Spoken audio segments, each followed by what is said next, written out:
வணக்கம், வாழ்க வளமுடன்.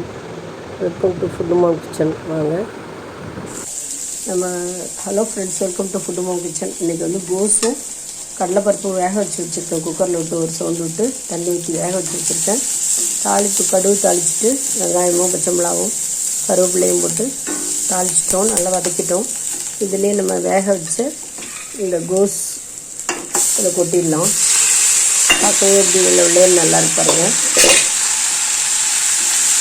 இது மஞ்சள்தூள் போட்டால் மஞ்சளாகவும், காரப்பொடி போட்டாலும் கலராகவும். நான் ஒன்றுமே போட போகிறதில்ல, ஒரே பச்சை மிளகா அடம் போட்டிருக்கேன். தேவையான அளவு உப்பு போட்டுக்கலாம். காரத்துக்கு 2 பச்சை மிளகா தான், ரொம்ப காரம் இல்லாமல்.